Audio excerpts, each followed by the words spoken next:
man's constant groping of things unknown,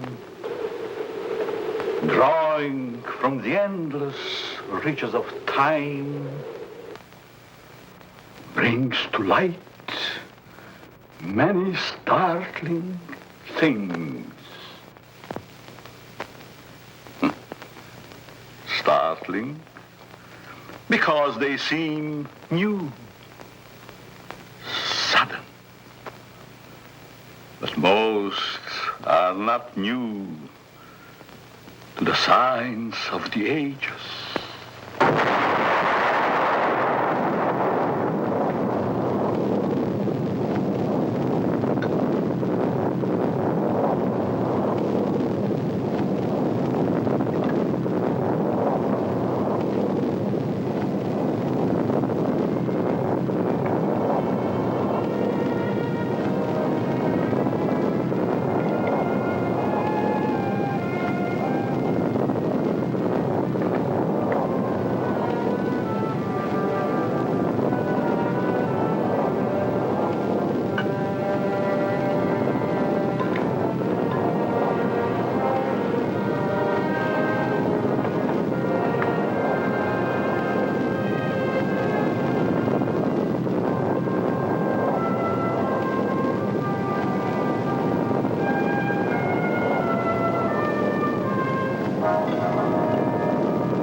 With their own thoughts, their own ideas, all with their own personalities. One is wrong because he does right, and one is right because he does wrong. The string. Dance to that which one is created for.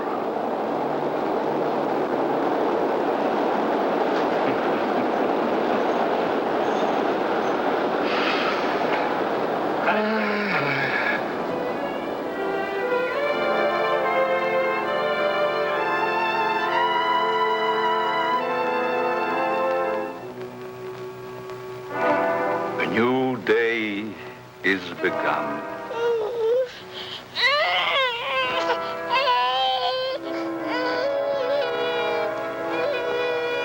A new life is begun.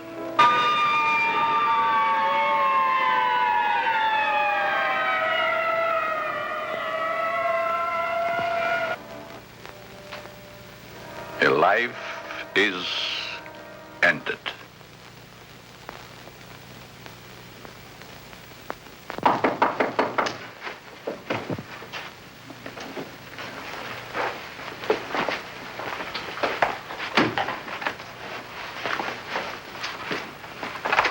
Let me see that note.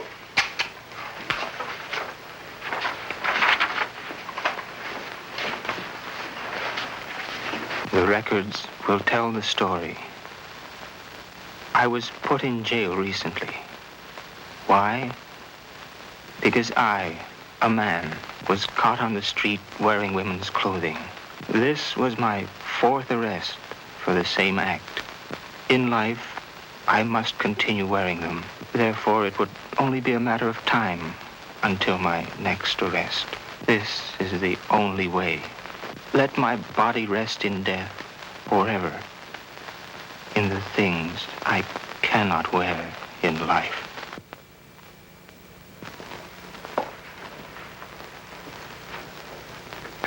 Inspector Warren is here to see you, Dr. Alton.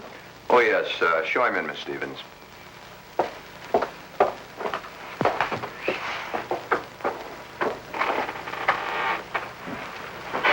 Inspector? Doctor? Sit down. Thank you.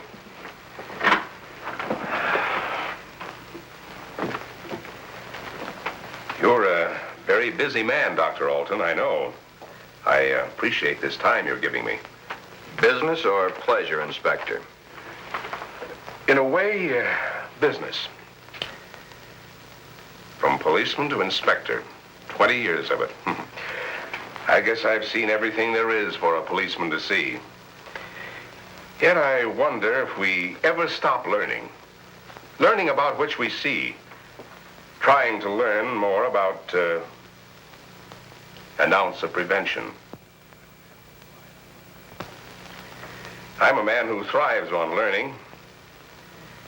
We only have one life to live. We throw that one away. What is there left? Doctor,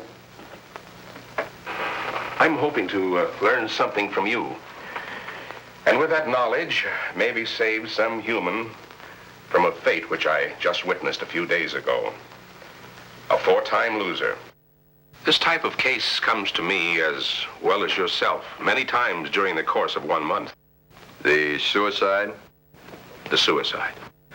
Most of us have our idiosyncrasies. This fellow's was quite pronounced. Yes, but I wonder if it rated the death warrant it received. I don't think so. Well, that's why I'm here today, Doctor.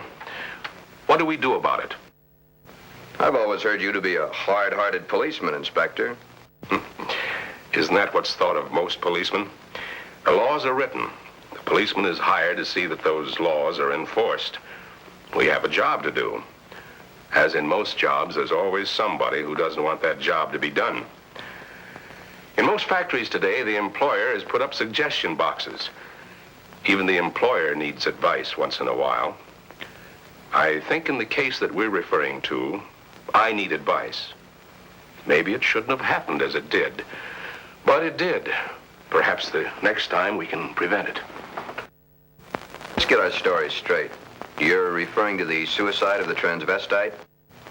If that's the word you men of medical science use for a man who wears woman's clothing, yes. Yes, in cold, technical language, that's the word. As unfriendly and as vicious as it may sound. However, in actuality, it's not an unfriendly word, nor is it vicious when you know the people to whom it pertains. Would the sex operation do these people any good? I understand you were quite prominent in a case that hit the headlines a few weeks ago. In some cases, yes. Others, no. Well, the papers certainly had a field day with that one. Strange as it may seem, even though it was a field day, as you so aptly put it, it's not a new story. Sex change has been performed many times. Those whose sex can be changed, they're the easy ones. But what of those who so desperately want to be of the opposite sex, yet can't change their sex? Such as was the case with Patrick, Patricia, the suicide. I'd like to understand this, Doctor, as best you can tell me.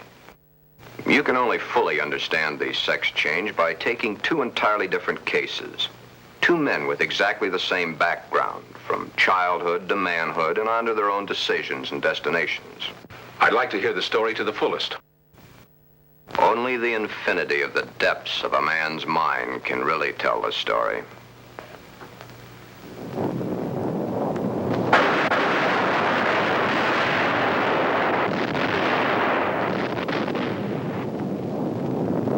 Dr. Alton. A young man, though he is, speaks the words of the All-Wise. No one can really tell the story. Mistakes are made. But there is no mistaking the thoughts in a man's mind. The story is begun.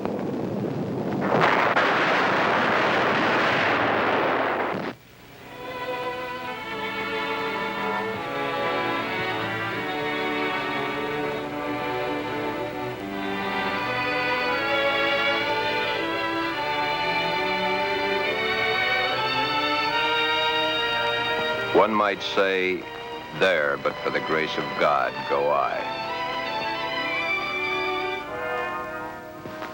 Why is the modern world shocked by this headline? Why? Once, not so very long ago, the people of the world were saying, airplanes, why, it's against the Creator's will.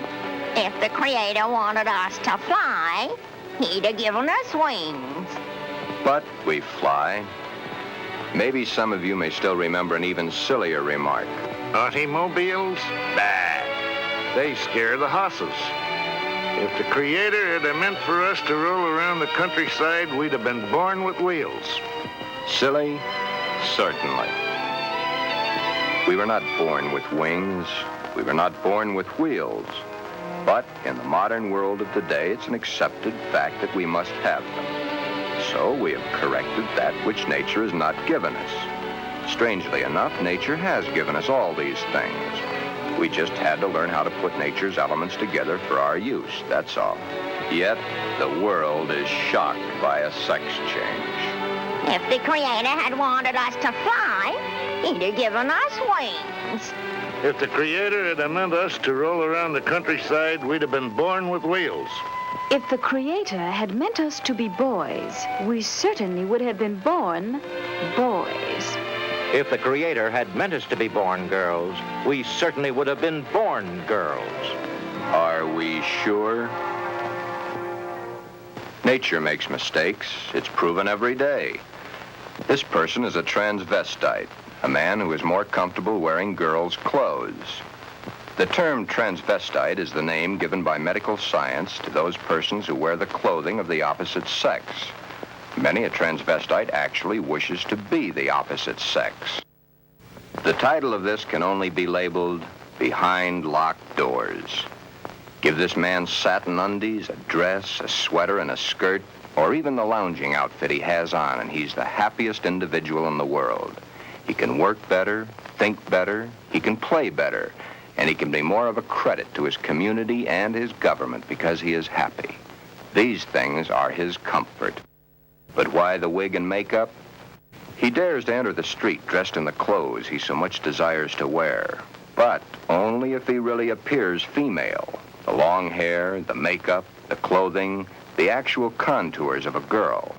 Most transvestites do not want to change their life, their bodies. Many of them simply want to change the clothing they wear to that is worn by the opposite sex. Glen is engaged to be married to Barbara, a lovely, intelligent girl. Those fingernails have got to go. You know, I didn't realize they're as long as they are. My goodness, they're almost as long as mine. Maybe even prettier. We'll have to paint them sometime just for the fun of it. We'll trim them. That's for sure. You know, honey, you've invited me to dinner so many times in the last couple of months. It's almost like we're married already. I wish we were, darling. It's been a long year. For both of us. But now, my studies are through, college is concluded, and I'm free at last. Free? For the time being. Huh? Oh. How about joining me for an after-dinner drink? The living room? Mm-hmm.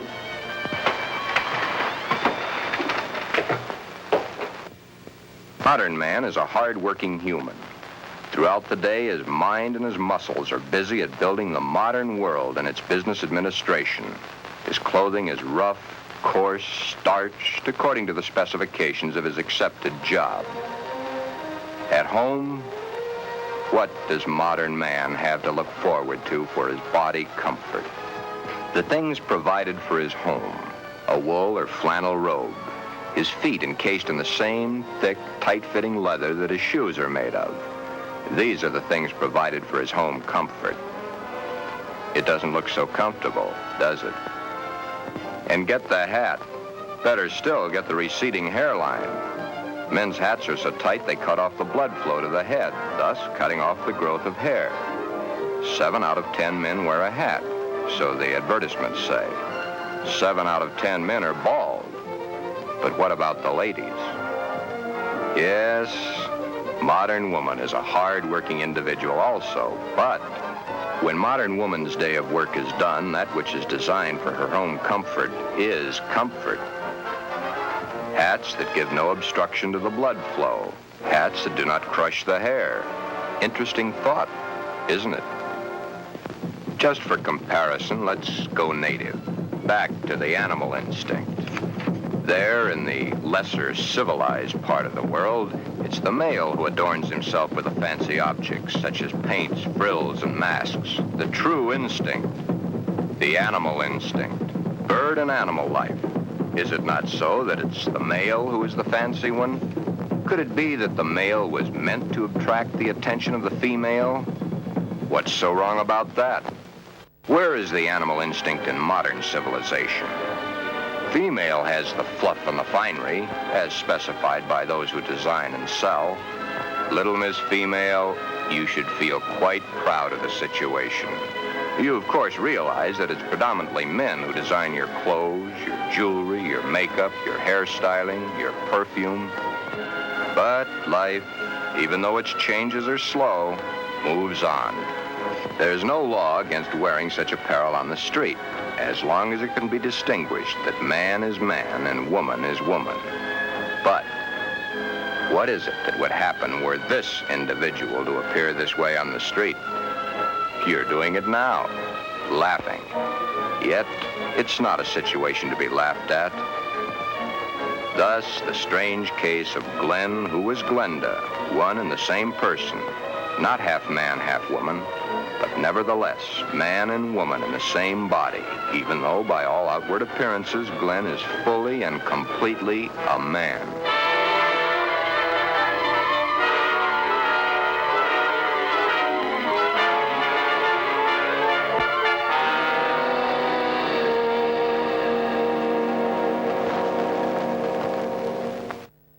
Sister, let me borrow her dress. You want to borrow your sister's dress? What for? I want to wear it to the Halloween party. There are names for boys who go around wearing girls' clothes. Oh, don't be silly, darling. You go ahead and wear your sister's dress, Glen. You always did look much better as a girl than you do as a man. Glen did wear the dress to the Halloween party. He even took first prize.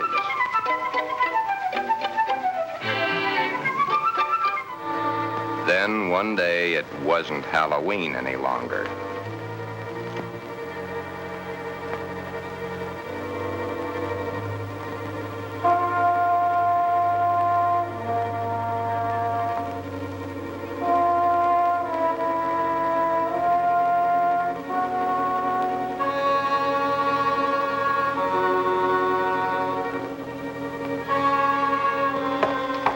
I wish I had the sight into such things to be able to advise you, Sheila. Maybe if you took the problem to a doctor. It's Glen that needs the doctor. But when things like this go wrong with someone so close and in your own family, it's so hard to believe. It's not really hard to believe. It's just hard for you to accept. Well, of course it's hard for me to accept. Suppose I were to come home with Roy or one of my other boyfriends some night and find Glen like I did last night. Yeah, that would be hard to explain. That's the understatement of the year. Just how does one go about introducing your friends to your brother when brother's wearing your best sweater and your skirt and makeup to boot?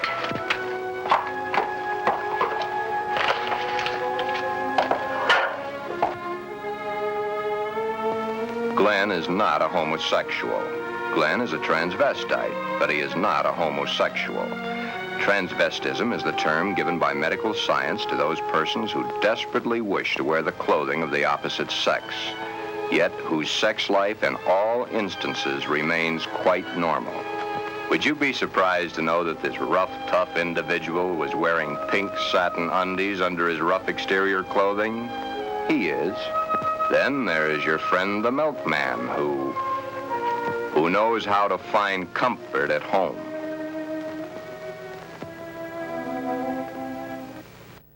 I can't stand it any longer. He wears all my clothes. Nothing is sacred to him. even my briefs. He has every one of my sweaters stretched out of shape. Of course, he has always replaced them. But then, they didn't last long either. But, Your Honor, ruffles on his shirts and shorts. Really? Glen and all the hundreds of thousands of other Glens across the nation face quite a problem. Glen is engaged to be married to Barbara, a lovely, intelligent girl. The problem? Glenda, Glen's other self. The girl that he himself is, his other individual personality. You look tired tonight, Glen. Yeah, I guess I am. It's been a long day. Have you seen the paper yet? No, why? It's headlines. A man had his sex changed to a woman. Isn't that a strange case? I wonder how some people's mind works. Well, some people aren't happy the way they are. I suppose so, but to change one's sex, that's a pretty drastic step to take. If it's the only way, I'm for it. I wonder what I would do in a case like that, if I were in the mental turmoil that person went through. Or if I suddenly realized that something was mentally wrong with you. Ooh, it's hard to visualize. Here we are, two perfectly normal people, got to be married and lead a normal life together. And there's this poor fellow who never could have been happy if it wasn't for modern medical science. Our fourth term in psychology explains a lot of the facts, but I'm afraid the end of study is only the beginning of reality. Glen's problem is a deep one, but he must tell her soon. She's begun to notice things. His nails, his eyes when he looks into a ladies' store window. So many of the little things that are hard to hide. Soon she will realize. Then there was the time Barbara was wearing the sweater Glen had always wanted to feel on his own body. It was becoming an obsession to him. He must have it. What's the matter, Glen, darling? I guess I was daydreaming. Something seems to be troubling you. Why don't you tell me? It's nothing. Once, long ago, just after we started going steady together, we promised we'd never lie to each other. Are we going to start now, just because we're engaged to be married? It's just that... Oh, Barbara, it's nothing that a little sleep won't cure. It's been an awful long day. It's more than that. Come on, tell me, darling. Who knows? Maybe I can help. That's just it. You could. Then something is troubling you. Yes. Do I have a right to know? You have a right to know. But let's just say for the moment that I'm afraid to tell you. I'm afraid I'd lose you. Nothing could be as bad as all that. I love you, and you love me. And nothing in the world can change that. I hope not. I really hope not. Glen, is it another woman?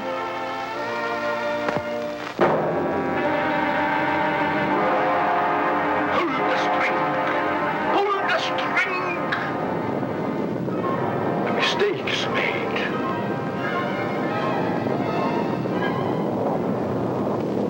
A story must be told. Always the same. He's not had the nerve to tell her. But he must soon come to some conclusion or forget the marriage. Should he tell Barbara of his Glenda now, before the wedding, or hit her between the eyes with it after, when it might be too late for either of them? The world is a strange place to live in. All those cars, all going someplace, all carrying humans which are carrying out their lives. The world is shocked by a person who changed his sex. Glenda is shocked also, but by another reason. Someone like her had the nerve to do something factual about their situation.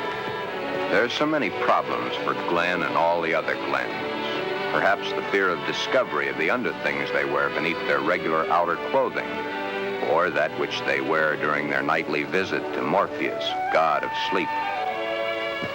Thank you very much, and I'm sure she's going to enjoy it very much. If you want to return it, be sure that you bring the sales slip. Thank you.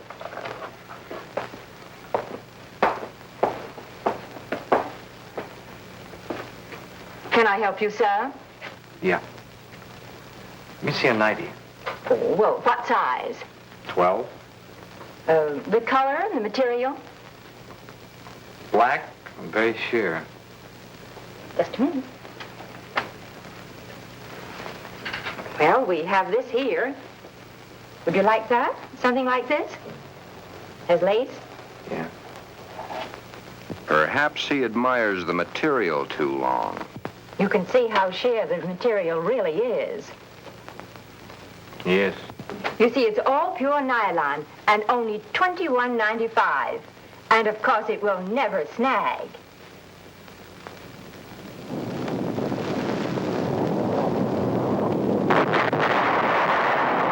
But Glen and Glenda and all the Glens and Glendas have an even bigger problem.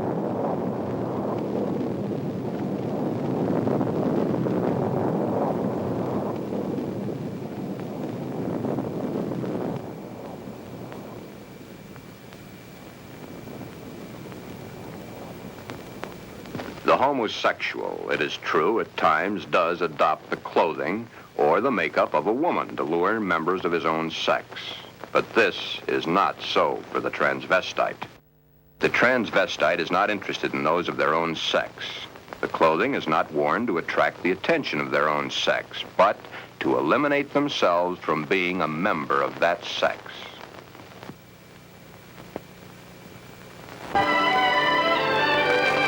Hi, Joe. Hiya, Jack. Monday again. You know, I think Monday is about the worst day of the week. A perfectly wonderful weekend, then back to the sweatshops. Too bad he was born to work. Say, did you read about the guy that had his sex changed to a girl? Says he was perfectly normal, too. How can a guy be normal and go and do a thing like that to himself? All the same, it must take a lot of guts to pull a stunt like that. That's a problem I don't ever intend to face. Maybe it's a problem we should all face. I don't get you. Just think of the unhappy life. The miserable time this world of ours must have given that poor guy. I still don't get you. Now, here is a guy who wanted to be a girl. Supposing there had been no way to change his sex. You sound as if you're really head up on this thing. I guess I am. Do you realize what would happen if every man in the country that wanted to wear women's clothes or felt like a woman went to their doctors and wanted a sex change? Of course. That's why I say perhaps society should be a little bit more lenient with them. Maybe society should try to understand them as human beings. Another day done. Thank goodness. See you tomorrow, Jack. Yeah. So long, Joe. Until tomorrow.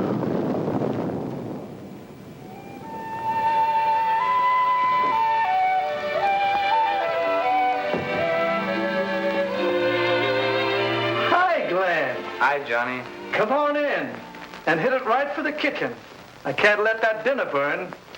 You know, I thought I was going to have to eat alone tonight. Well, you probably will because I've already eaten.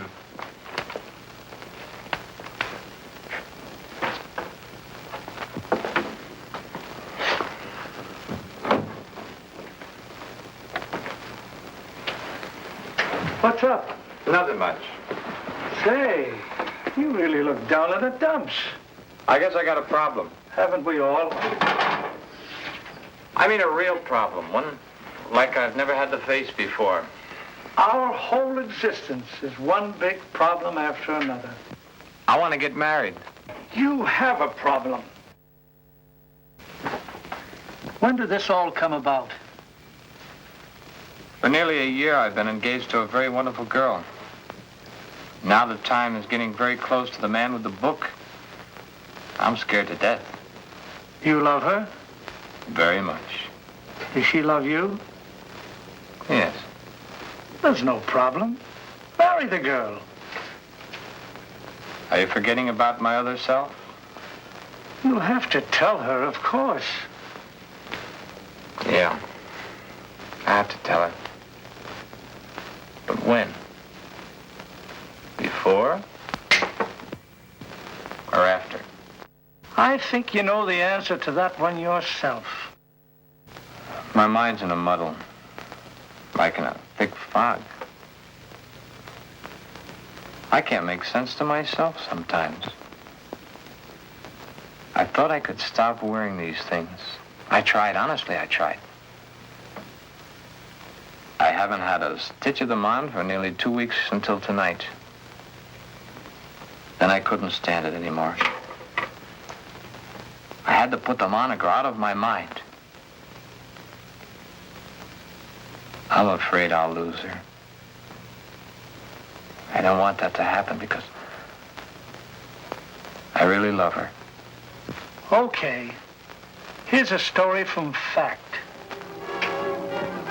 Johnny tells his story.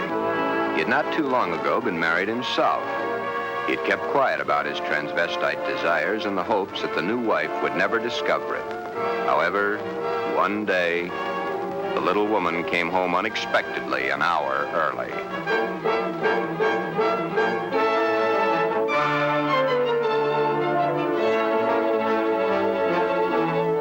That marriage ended here. Will your problem be like mine? Most probably it will.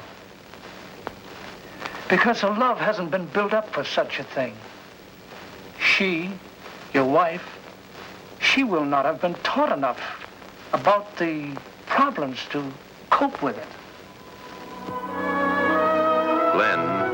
Glenda must now make her decision, or forever forget the marriage to Barbara. Glenda should consult a competent psychiatrist, but then very few transvestites wish to change their strange desires. This is their life. To take it away from them might do as great a harm as taking away an arm or a leg, or life itself. Many even carry their transvestite desires to the grave with them. Yes, it is a problem. But Glenda, remember back almost a year ago when Glen and Barbara accepted each other? Okay. That's the 6th time you've said goodnight. I guess it is. Look. Come on over here a minute. What is it? Never mind, just sit down.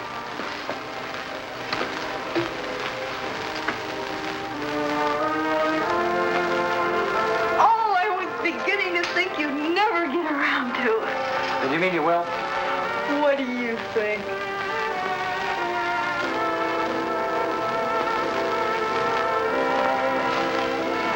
When? I must finish college first.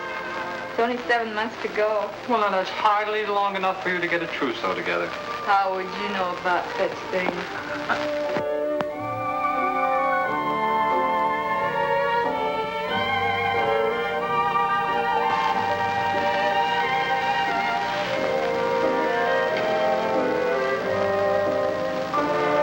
Glen, what's the matter?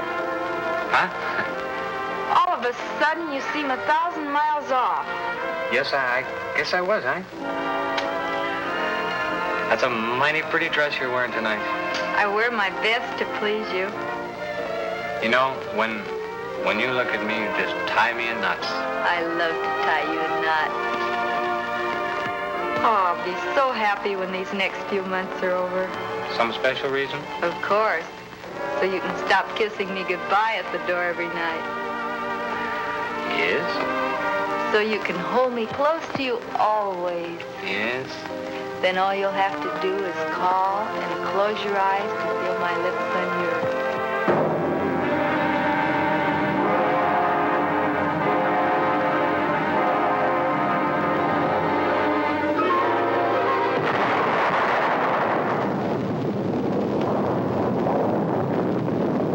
Beware. Beware. Beware of the big green dragon that sits on your doorstep.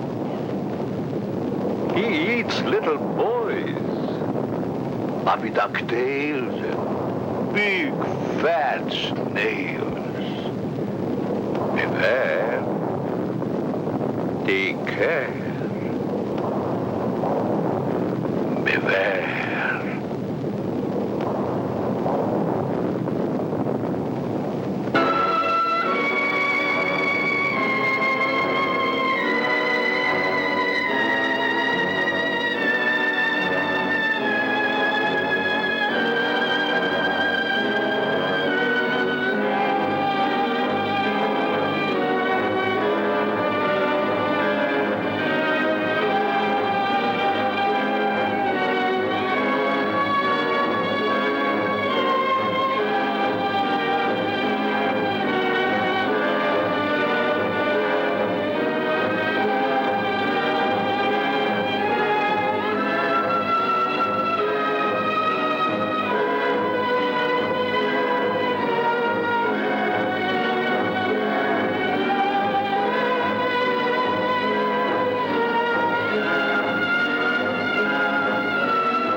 Tell me, dragon,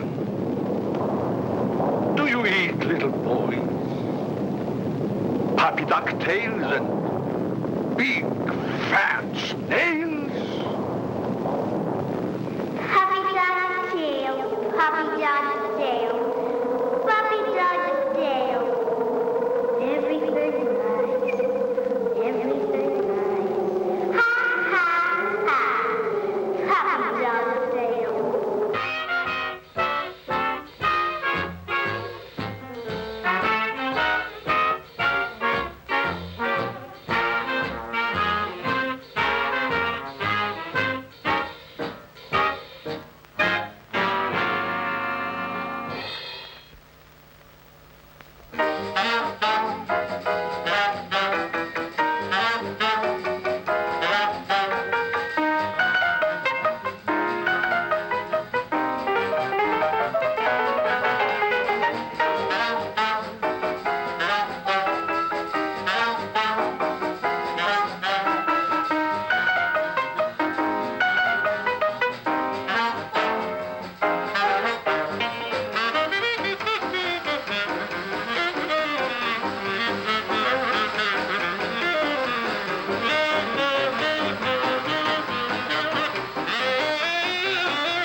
everything nice. Ha, ha, ha.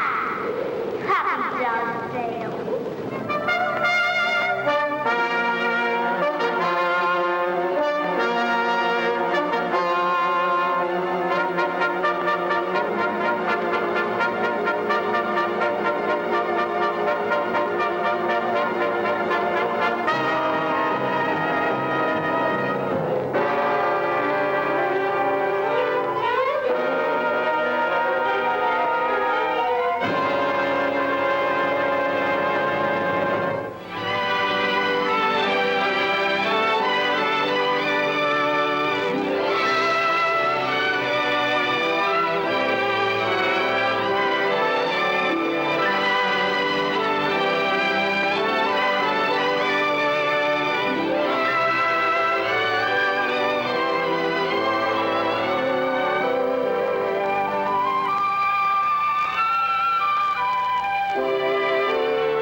Beware of the big green dragon that sits on your doorstep.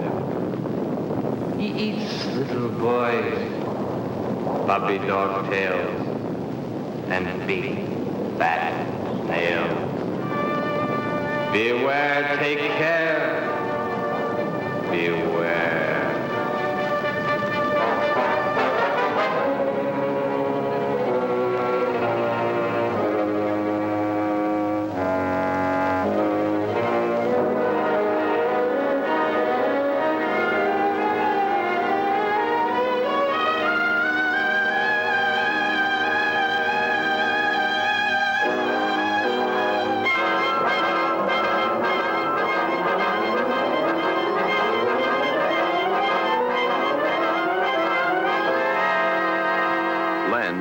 Glenda has made the decision.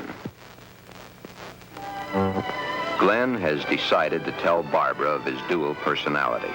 To tell her of the nighties and negligees, the sweaters and skirts, the robes and dresses, the stockings and the high-heeled shoes, the wig and the makeup. All that goes to make Glen into Glenda. He tells Barbara he cannot cheat her of the knowledge that she, as his fiancée, should possess. All the facts. He tells her softly, hurriedly at first, then slowly as he becomes more technical. His hands move to caress the smooth material of her Angora sweater, which he has so long and so desperately wanted to put on his own body. He tells of this to her, and she looks to the sweater and to his hand. Then, when it is all over and that much of the story he knows is told, Barbara is not sure of her own thoughts. That's about it, darling. I wanted to tell you for a long, long time, but just couldn't bring myself to do it. I've been too much afraid of losing you.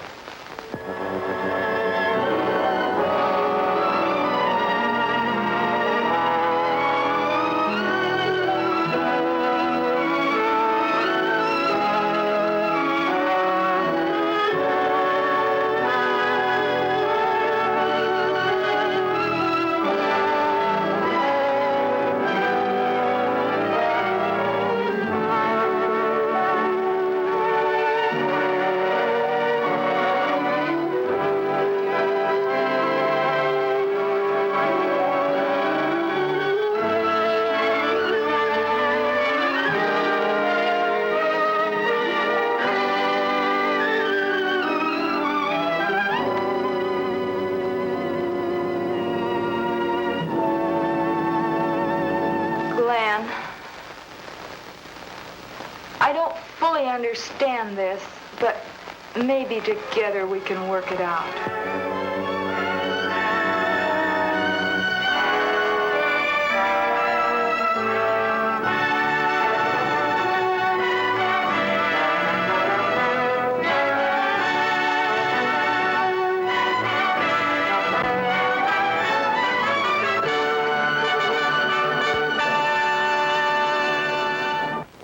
Is that the end of the story?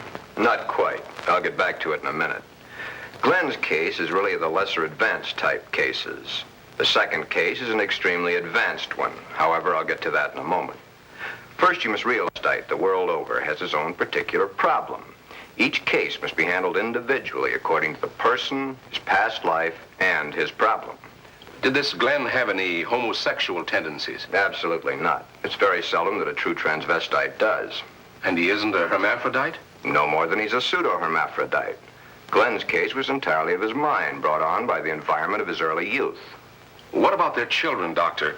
Would their children become the same way their father is? No. Transvestism is not hereditary. Well, what makes these men want to wear girls' clothes? Many things.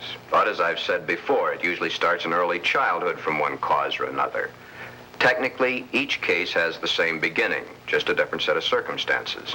Are any of them actually cured? Oh, yes, many, many of them. Once the source of supply is found, it can be stopped, unless the patient refuses to cut off that source of supply. Then the way I get it, this Glen and the character he created, much as an author creates a character in a book, was invented as a love object to take the place of the love he never received in his early youth through lack of it from his parents. The character was created and dressed and lives the life the author designs for him to live and dies only when the author wants him to die. Correct. Except that for the character Glenda to die, the elements must be right. But to enlighten you a little further, there's the second story, that of an extremely advanced case. Let's call this person Alan, Ann. Alan had a mother who wanted a little girl. The father didn't care much one way or the other. Alan did not enter the competitive sports that the other boys at the school did. However, he was an extremely studious boy and always had above-average marks in his subjects. Yet sports, girls' sports, he always was interested in. But he was rejected by the girls and also rejected by the boys. It seems he belonged to neither of them. After school, Alan would go home to find the mother who had always wanted a girl and the father who didn't care one way or the other. He enjoyed doing the woman's work around the house. Alan was becoming a woman and didn't realize it. A woman in mind only, but the mind rules. Then came the fateful year of 1941. Alan was drafted. He was accepted. In the Army, he successfully passed his vigorous training. He did not like it, but then there were the weekends for his particular diversions. On his weekend passes, he would go to the nearest town where he had a suitcase checked in a public locker. In the suitcase, he had the things he loved to wear, that which made his body appear to be what his mind believed it was. Then the day of embarkation came. But wherever Alan went, the suitcase was sure to go.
quickly as it had begun, the war was over.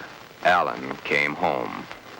Alan had learned all the terms directed at men like himself, but no one had found out his aversion. He was honorably discharged from the service at the end of the war. He had received the Silver Star and the Bronze Star for gallantry in action. While he was in an army hospital recuperating from a wound he had received in New Guinea, he learned a very interesting fact. He learned that foreign doctors were doing marvelous work with a sex change, man to woman, woman to man. Shortly after his separation from service, Alan came to me for advice. There followed many long sessions with my clinical reports and the reports of eminent doctors. It had been found that Alan was really a pseudo-hermaphrodite. A hermaphrodite is one who has the organs of both the male and female in plain sight. A pseudo-hermaphrodite is one who has one perfectly formed organ of either sex and one imperfectly formed one that's difficult to detect. Alan was of the latter.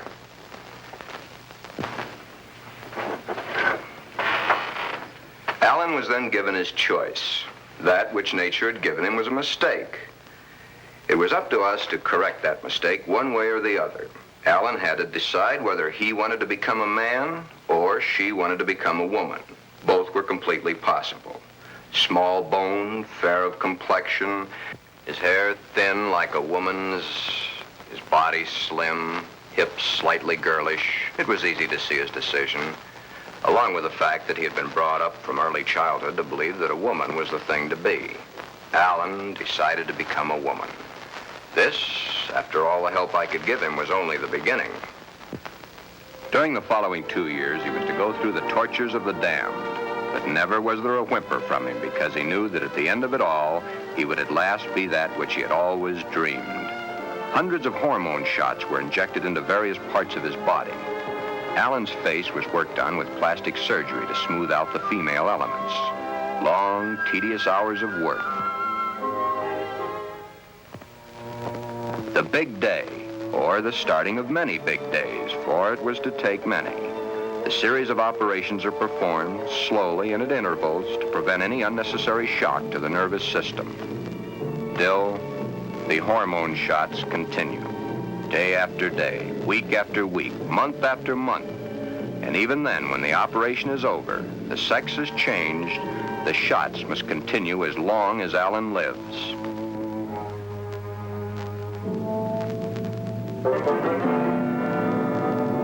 First, the breasts are brought out. The body of the woman within begins to appear now.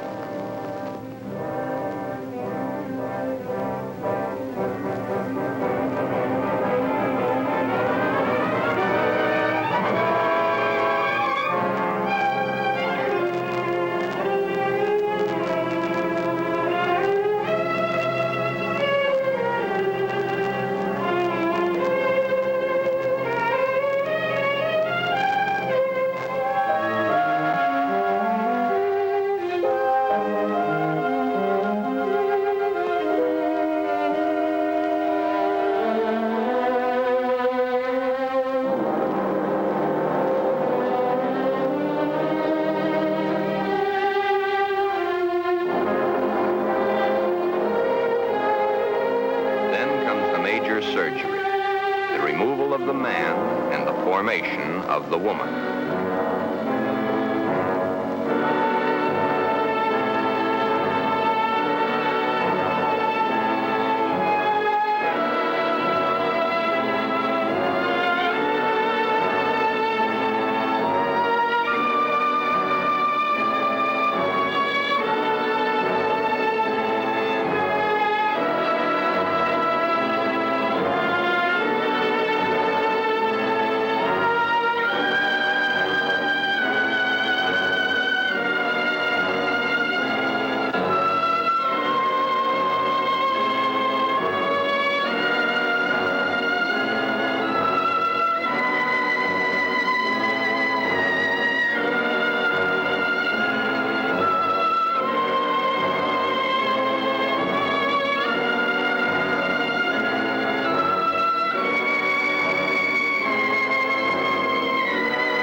But in time, Alan is Anne, a very happy, lovely young lady that modern medicine and science has created almost as a Frankenstein monster.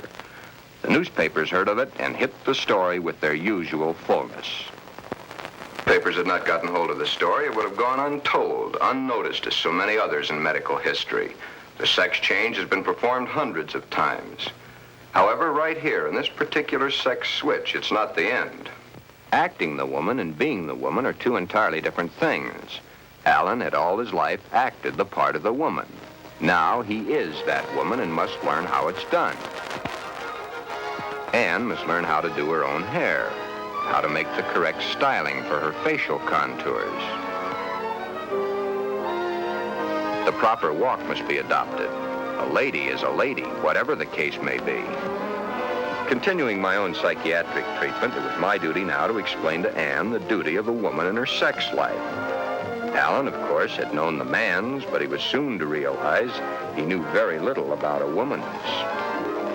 Yet, through it all, Anne loved every minute of it. Anne was indeed meant to be a woman, and now that the sex change had been completed, Anne was a very happy woman, and a woman who was eager to learn, and now was accepted by society.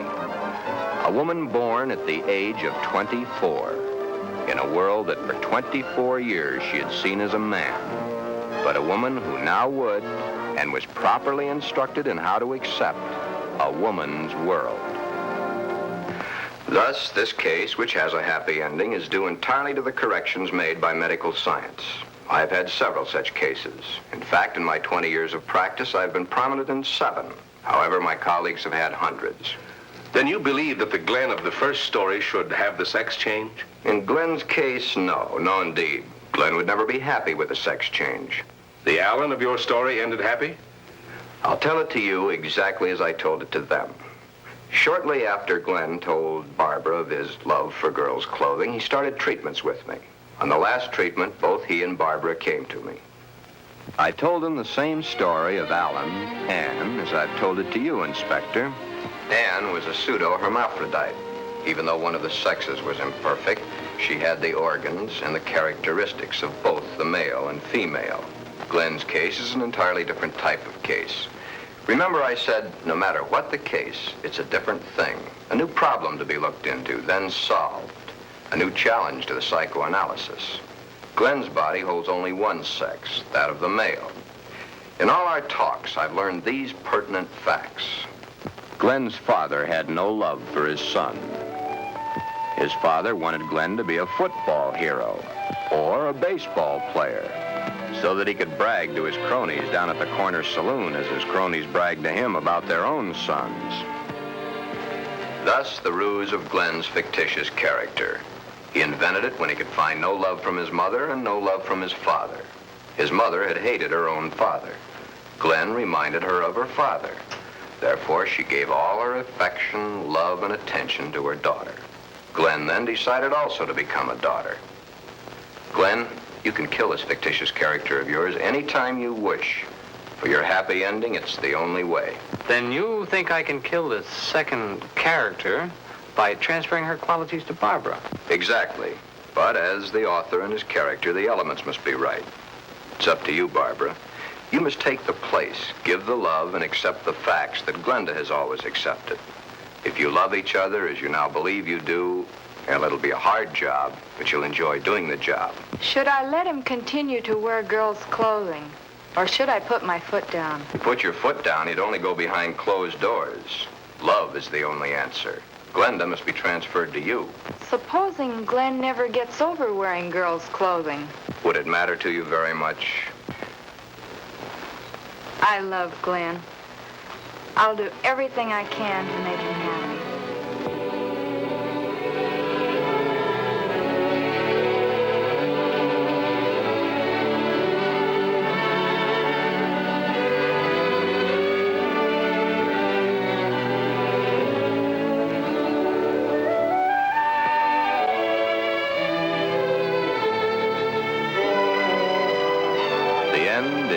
The beginning. Time passes. Soon, due to a happily married life, the remembrance of the psychiatric treatments, and Barbara's love and understanding, Glenda begins to disappear forever from Glen. Glen has found his mother, his little sister, his wife, and his Glenda all in one lovely package. Thus, Glen's case has a happy conclusion. Therefore, two entirely different cases, handled in two entirely different ways, have a happy ending. Yeah, those two. But what of the hundreds of other less fortunate Glens the world over?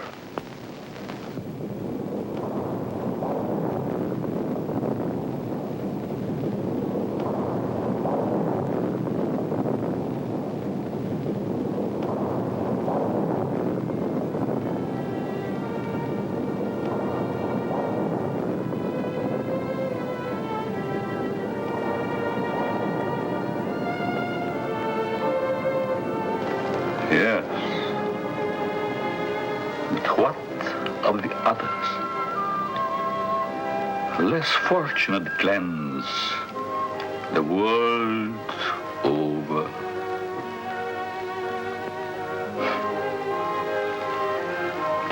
Oh, snips and snails and puppy duck tails.